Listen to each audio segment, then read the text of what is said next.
continuando aqui nossa disciplina de interface humano-computador. Nesse módulo, estamos conversando sobre a avaliação de IHC. Na unidade 1, eu passei, de modo geral, como executar o planejamento da avaliação de IHC. Nessa unidade, vou especificar para vocês 2 métodos de avaliação de IHC que são muito usados e que são o complemento que vão ajudar a terminar lá aquela atividade de planejamento e também já de execução e relato dos resultados da sua avaliação. Vou focar em 2 tipos de avaliação, a avaliação por inspeção e a avaliação por observação. Lembrando aqui a diferenciação mais clássica entre elas. A inspeção é feita por um especialista que tenta antever os problemas que as pessoas podem encontrar ao usar seu sistema, ao usar essa sua interface aí do seu projeto, tá bom? E a técnica que nós vamos aprender é a técnica de avaliação heurística. A outra forma de avaliação é a avaliação por observação. Essa avaliação, ela envolve a participação do usuário utilizando propriamente dito o seu sistema. E a técnica que nós vamos aprender é teste de usabilidade. É uma técnica muito comum e que com certeza vocês vão poder utilizar e adotar nos seus projetos. Aquela técnica de investigação, ela já utiliza técnicas que são muito comuns na pesquisa científica. Entrevistas, grupos focais, questionários. Então, você pode utilizar todos os seus conhecimentos aí construídos nas disciplinas de métodos, fazendo as adaptações para aspectos de qualidade de uso, tá bom? Na avaliação heurística, que é a técnica por inspeção, o que nós procuramos? Problemas de usabilidade. Esse é um método que é simples, é barato e, quando comparado principalmente aos métodos empíricos que envolvem, né, o uso prático do software com participação, por exemplo, de outras pessoas.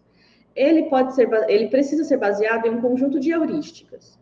As heurísticas que são mais conhecidas na área de IHC são as heurísticas do Nielsen, que são as heurísticas de usabilidade. Porém, você também pode considerar outras heurísticas, a depender do contexto que você está trabalhando e também do objetivo do seu projeto. Pode, por exemplo, as heurísticas do Nielsen foram consideradas, elas se propõem de forma genérica, não tão específicas para um sistema ou para outro, para um domínio ou outro. Então, você pode adicionar heurísticas específicas no domínio do seu produto, do seu software.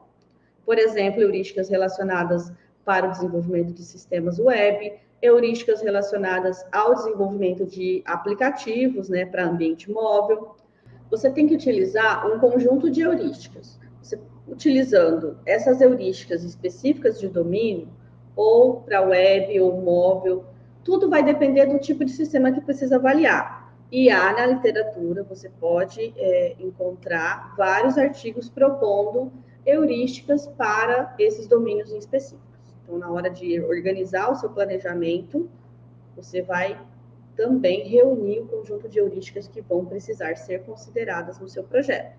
Por exemplo, se o seu projeto ele provê o atendimento a pessoas com alguma deficiência, você vai precisar de um conjunto de heurísticas específicos para esse atendimento. Então, monta o seu conjunto de heurísticas para a execução dessa avaliação, tá bom?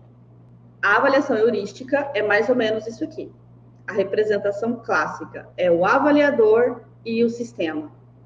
O avaliador fazendo todo o trabalho, tentando encontrar dificuldades futuras que seus usuários podem encontrar também.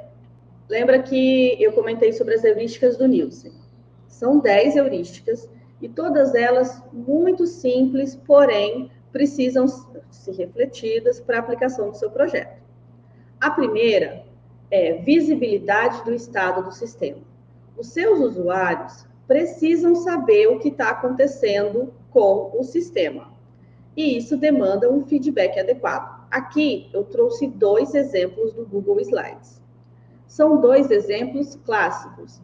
O que está sendo feito pelo sistema nesse momento? Na primeira imagem, ele diz para você, estou salvando. Quando ele termina aquela atividade, ele explica, alterações foram salvas. Por quê? Dessa forma, o seu usuário sempre tem o conhecimento de qual é o estado do sistema naquele momento. Isso está visível e acessível a ele de forma adequada, tá bom? É muito complicado quando você está executando uma atividade, isso acontece principalmente com atividades mais longas, que você não tem como saber se o sistema está fazendo o que você mandou ou se o sistema está travado.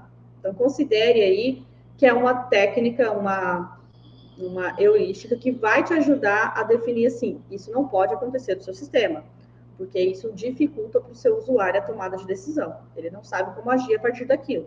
Ele pode, sem saber, interromper a tarefa que seu sistema está executando. E a percepção para o seu usuário vai ser de que seu sistema não é bom o suficiente. Então, tudo isso precisa ser considerado no seu projeto. E nesse ponto, o que você está olhando? Se o que você fez no seu projeto já está considerando o atendimento dessa heurística. Então, você tem as telas do sistema e o seu conjunto de heurísticas lá. Essa aqui é a primeira. Atende? Atende. Mas lembre-se, você tem que verificar essa heurística para toda a porção do sistema que você colocou no escopo. Não é só em uma tela, né? A visibilidade do estado do sistema tem que acontecer em todo ele. Segunda heurística, a correspondência entre o sistema e o mundo real. O sistema deve conversar com o usuário com familiaridade. Lembre-se de usar palavras, usar termos, mostrar ações que são refletidas no mundo real. Isso vai facilitar o seu usuário a utilizar o seu sistema, a manuseá-lo e a alcançar o objetivo dele. Trouxe aqui um exemplo simples. Sempre que nós falamos, Google Slides. Nem todo mundo conhece por Google Slides. Normalmente as pessoas sempre se referem à apresentação. Está ali no botãozinho. Criar uma nova apresentação. É um termo que é utilizado comumente aqui com as pessoas no mundo real. Então, utilize esses conhecimentos que você tem para poder definir os termos adequados. Aqui no momento da avaliação, novamente, em todas as porções do sistema, todas as telas e ações que estão lá no seu planejamento de avaliação, você vai verificar se existe essa correspondência em termos, em sequência de atividades, em menus, em ícones, tá bom? Controle e liberdade do usuário. O seu sistema ele tem que ajudar o usuário a se recuperar de erros. Uma clássica é a opção de desfazer ou refazer, né? Você fez uma coisa que não queria, você desfaz. Você apagou alguma coisa que não queria, por exemplo. Então, essa daqui é uma técnica clássica de recuperação de erros. Existem outras que podem ser adotadas no seu sistema. O que você vai estar tentando descobrir aqui é a pessoa que projetou esse sistema disponibilizou formas que o usuário possa se recuperar de erros? Novamente, todas as partes do sistema precisam ser verificadas para essa heurística. Consistência e padronização. Termos e ações têm que aparecer de forma parecida em todas as áreas do sistema. Então, os botões precisam ser, se tem ações, né, parecidas, precisam aparecer de forma parecida. A sequência de tarefas precisa aparecer de forma parecida, porque o seu usuário pode se confundir, pode executar uma ação incorreta, caso você não tenha essa padronização. O reconhecimento em vez de memorização.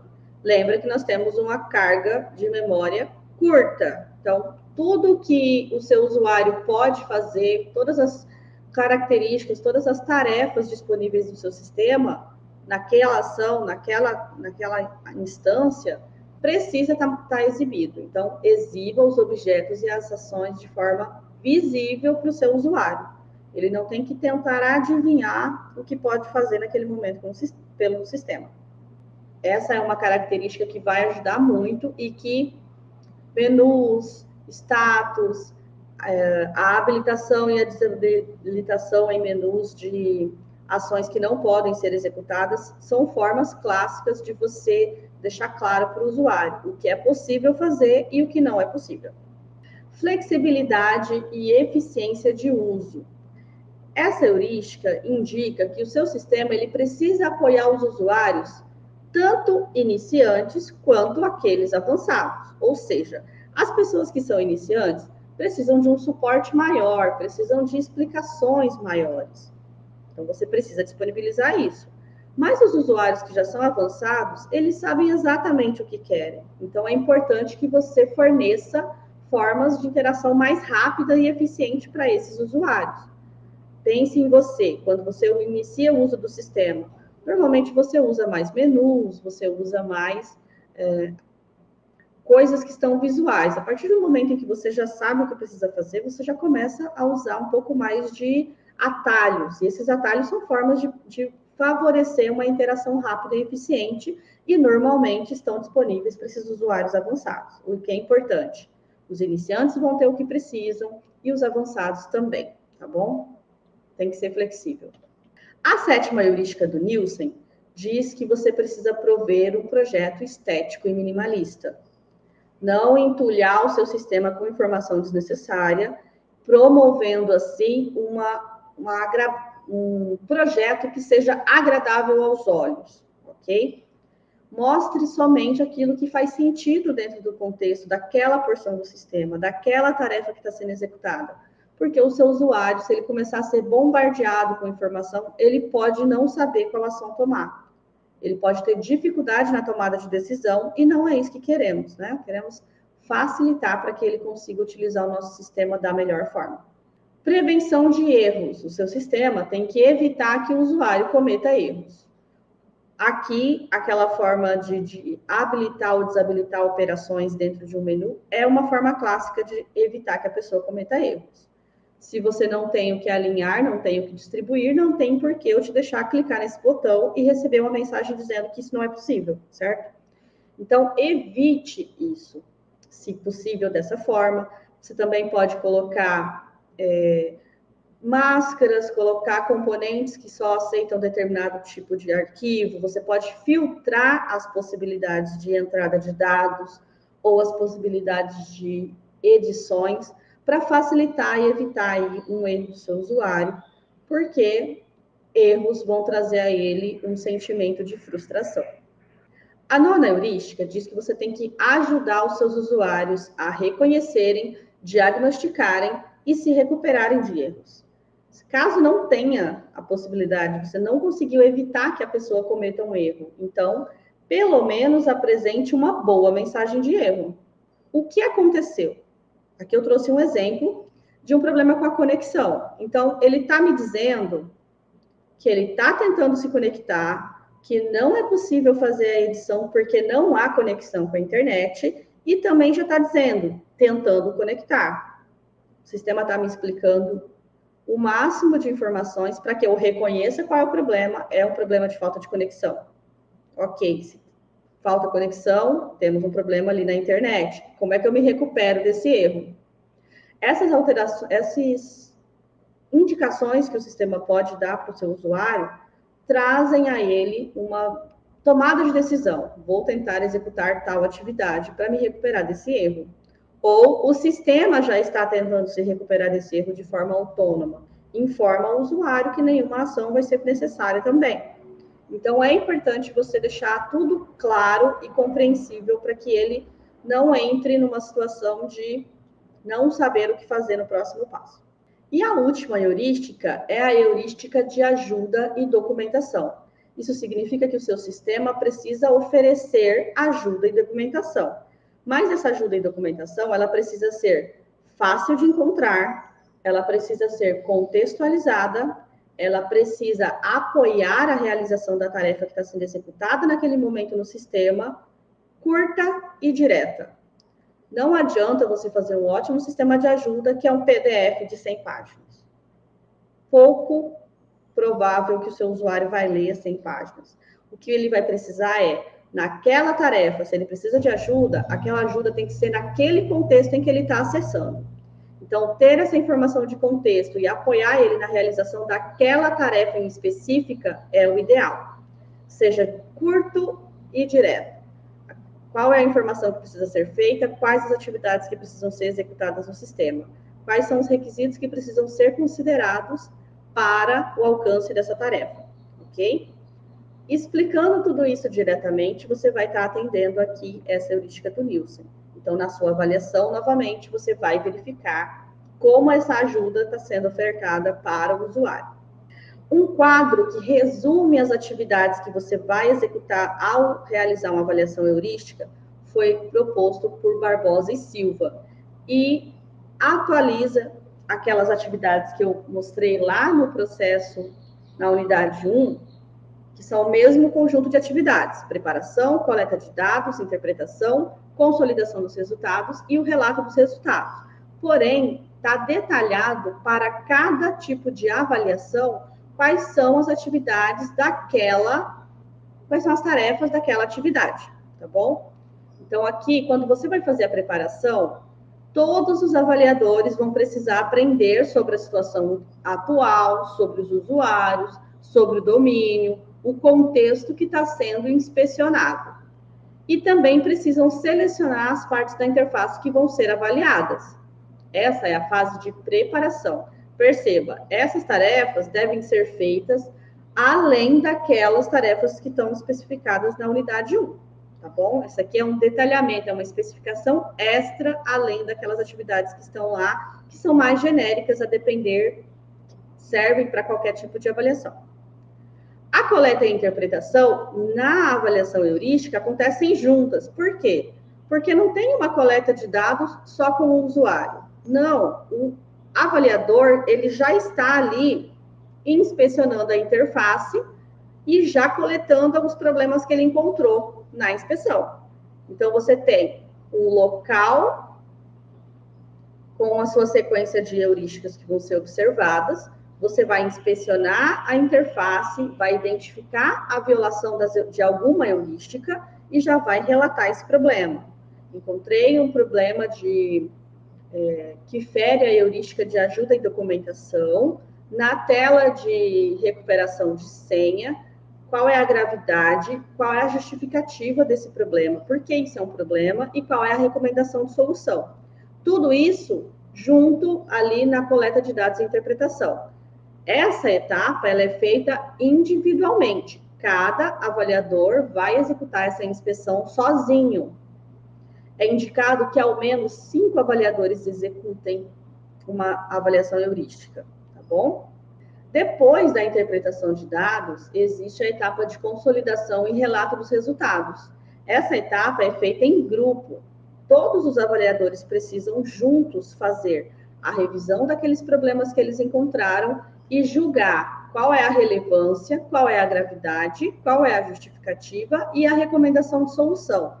O que pode acontecer aqui?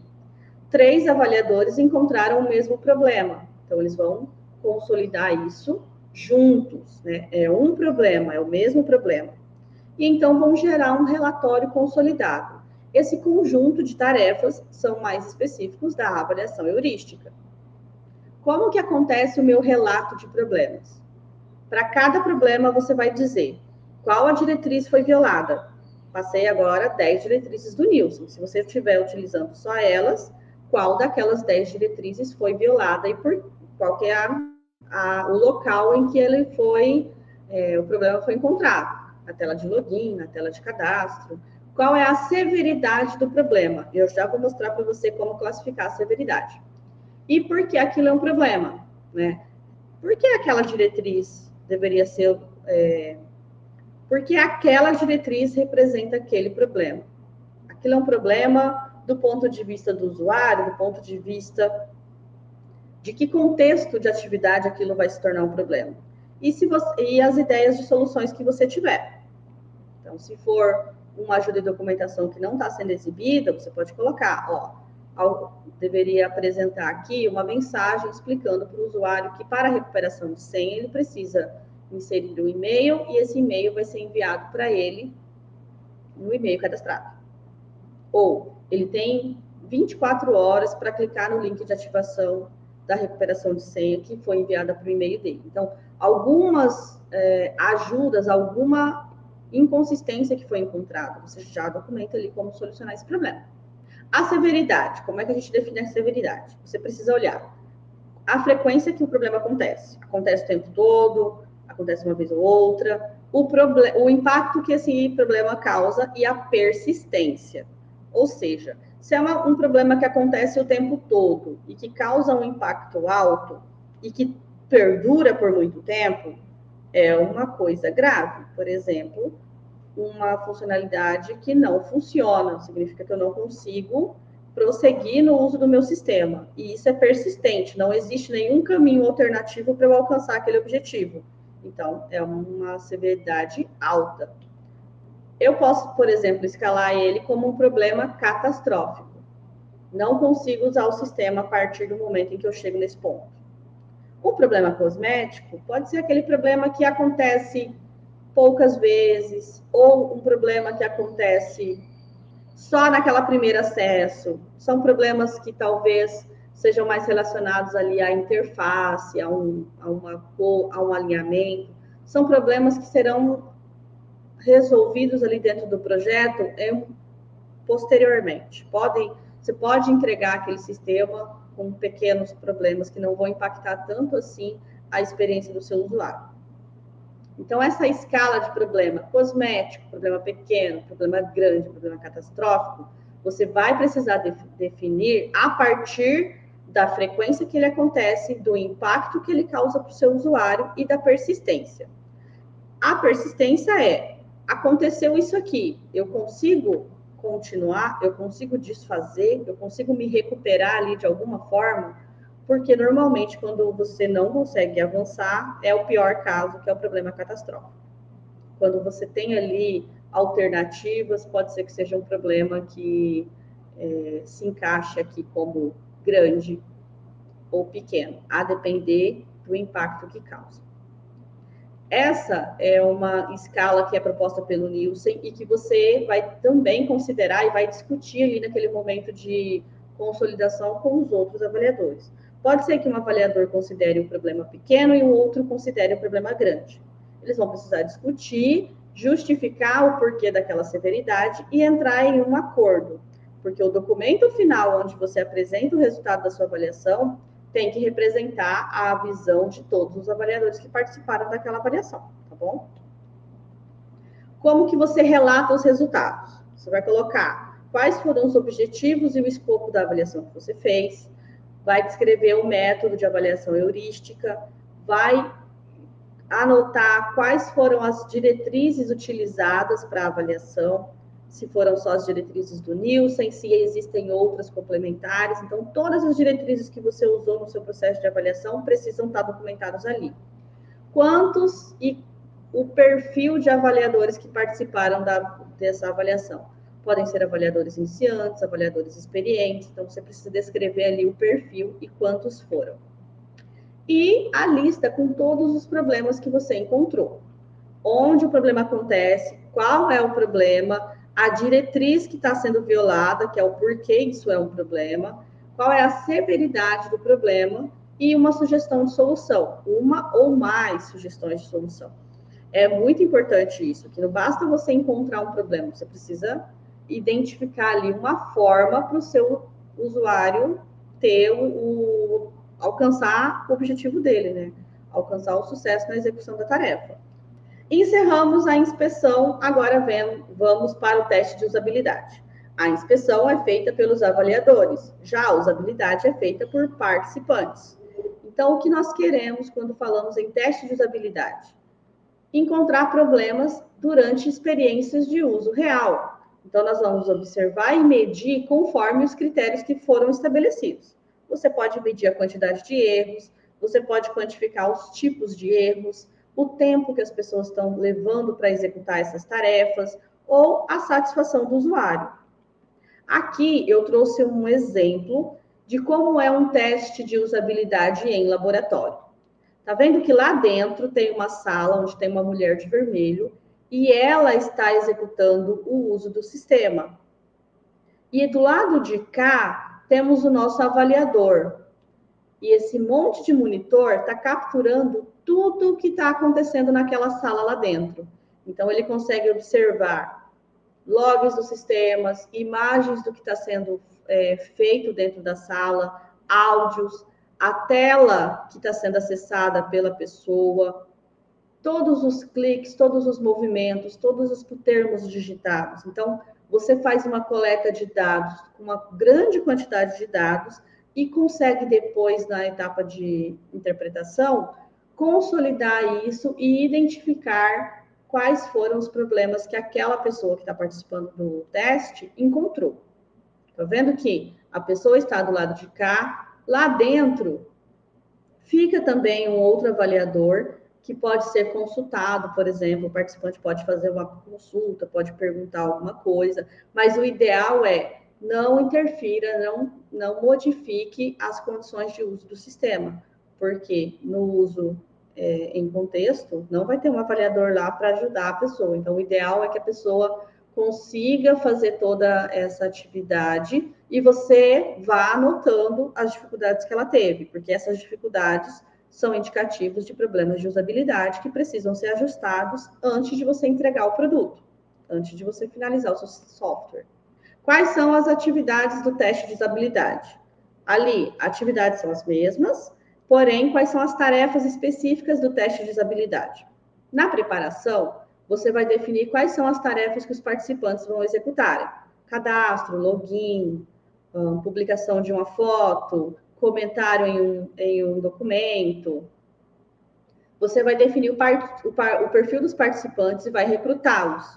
Então, eu preciso de participantes que atuem na área de vendas da empresa. Eu preciso de participantes que atuem no apoio administrativo da empresa. Esse é o perfil.